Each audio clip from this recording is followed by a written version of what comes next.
NEET paper leak में supreme court में अहम सुनवाई हुई है। सीजेआई ने कहा कि केंद्र और एनटीए पॉलिसी डिसीजन ले और बुधवार शाम 5 बजे तक एनटीए और केंद्र को जवाब भी देना होगा। तो सीबीआई को भी बुधवार शाम 5 बजे तक स्टेटस रिपोर्ट देना होगा और गुरुवार को फिर से नीट मामले की अगर बात की जाए तो इसमें सुनवाई होने वाली है। तो देखिए, लाखों की संख्या में जो छात्र जिन्होंने इस परीक्षा में वो शामिल हुए थे, उन सभी को इस आज की सुनवाई का इंतजार था। और अब बताया जा रहा है कि केंद्र और एनटीए को ये कहा गया है कि इसको लेकर यहाँ पर डिसीजन लिया जाए। और इसी खबर पर ज्यादा जानकारी के साथ हमारे संग आशीष भार्गव हमारे साथ जुड़ गए, सीधा उनका रुख करेंगे। आशीष, देखिए, आज लाखों बच्चों को इंतजार था कि कोर्ट की तरफ से क्या कुछ कहा जाएगा और अब अगली सुनवाई देखिए आगे के लिए टाल दी गई है। ये देखिए, इसे सुनवाई टालना नहीं कह सकते टेक्निकली हम, क्योंकि बहुत लंबी चौड़ी हियरिंग हुई है और सुप्रीम कोर्ट ने कुछ सवालों के जवाब मांगे हैं, चाहे वो सीबीआई हो जो इस मामले की जांच कर रही है, चाहे वो एनटीए हो, चाहे केंद्र सरकार हो। सुप्रीम कोर्ट ने साफ तौर पर कहा है कि जो दोबारा से परीक्षा कराना अंतिम उपाय के तौर पर उनको होगा, क्योंकि उनको ख्याल है कि 23 लाख बच्चे का भविष्य अधर में है।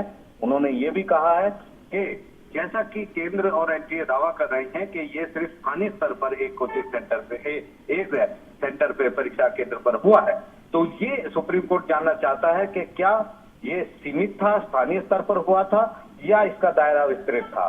दूसरी सवाल ये कि जितने भी बेनिफिशियरी हैं, जिन्हें को फायदा मिला छात्रों को, क्या उनकी पहचान हो गई है या हो सकती है, और जो बेदाग छात्र हैं जिन्होंने मेहनत करके अपनी परीक्षा दी है, क्या उनसे उनको अलग किया जा सकता है। और ये भी पूछा है कि पेपर लीक की प्रकृति क्या थी, किस तरीके से हुआ, कहां से हुआ, पूरी डिटेल मांगी गई है।